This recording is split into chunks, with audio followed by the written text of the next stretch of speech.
Pilot बनाम गहलोत की जंग बरसों पुरानी। साल 1980 की वो घटना जब जंग का हुआ ऐलान।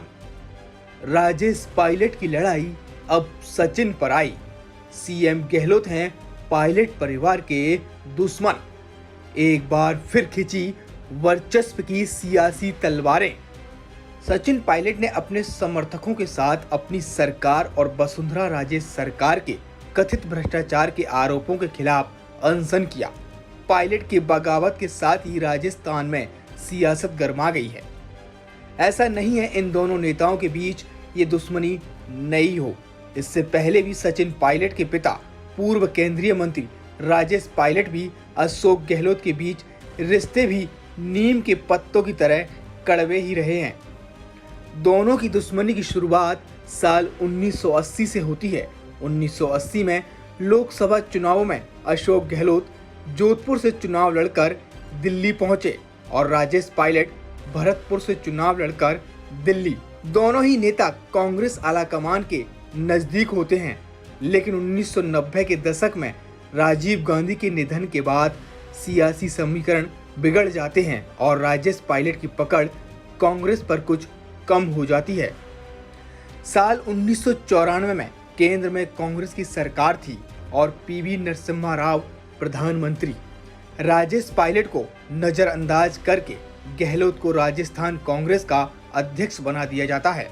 साल 1996 में कांग्रेस पार्टी में राष्ट्रीय अध्यक्ष के चुनाव के लिए राजेश पायलट अपनी दावेदारी पेश करते हैं, जिसका अशोक गहलोत ने खुलकर विरोध किया। अशोक गहलोत का यह फैसला उन्हें गांधी परिवार के और नजदीक पहुंचा देता है और कभी राजीव गांधी के खास रहे राजेश पायलट को कांग्रेस से दूर कर देता है।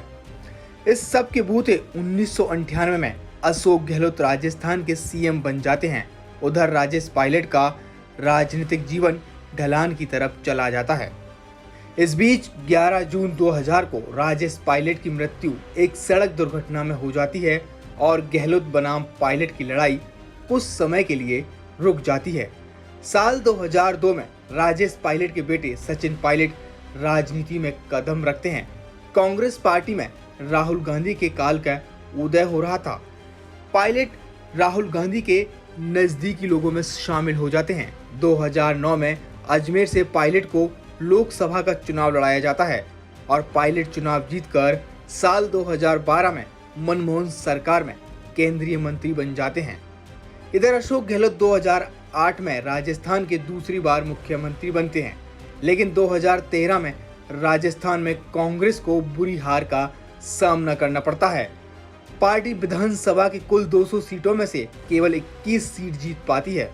गहलोत को दरकिनार कर पायलट को राजस्थान कांग्रेस की कमान दी जाती है, लेकिन 2014 के लोकसभा चुनाव में पार्टी एक भी सीट नहीं जीत पाती। इसके ठीक बाद गहलोत और पायलट परिवार के बीच में बरसों से चली आ रही तनातनी एक नया रूप ले लेती है। दोनों नेता लोकसभा चुनाव में हार का ठीकरा एक दूसरे पर फोड़ते हैं और इसी दौरान 2017 में अशोक गहलोत को दिल्ली बुला लिया जाता है। इसके बाद लगता है कि अब राजस्थान में सचिन पायलट की तूती बोलेगी। साल 2018 में राजस्थान में एक बार फिर विधानसभा चुनाव हुए। इस बार पायलट को पार्टी ने फ्री हैंड कर दिया। पूरे प्रदेश में घूम घूम कर पायलट ने कांग्रेस के पक्ष में माहौल बनाया। टिकट बंटवारे में भी सचिन पायलट की खूब चली।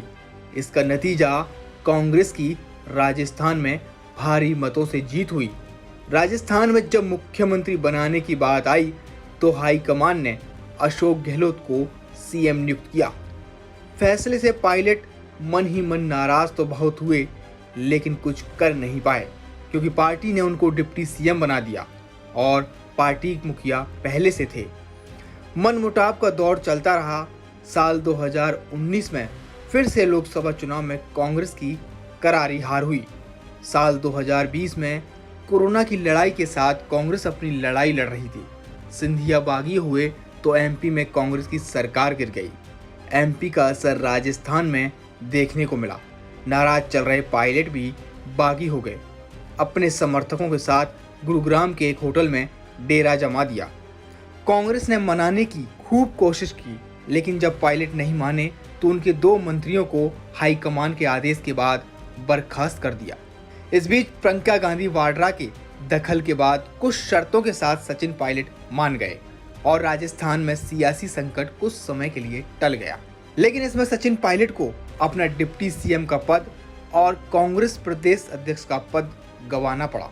एक पल आया जब पायलट सीएम बन सकते थे, लेकिन गहलोत ने उस पल को भी छीन लिया। पार्टी गहलोत को राष्ट्रीय अध्यक्ष बनाना चाहती थी, लेकिन गहलोत ने ऐसा नहीं होने दिया और सचिन पायलट के अरमानों पर पानी फेर दिया। इसका नतीजा ये हुआ, चुनाव से ठीक पहले सचिन पायलट फिर से बगावती सुर अपना लिए हैं और अपने मुद्दों पर अपनी पार्टी को ही घेर रहे हैं। अगर इस बार कांग्रेस आलाकमान सचिन पायलट को उनके मन मुताबिक फैसला नहीं देता है तो कांग्रेस छोड़ने का ऐलान किसी भी वक्त सचिन पायलट कर सकते हैं।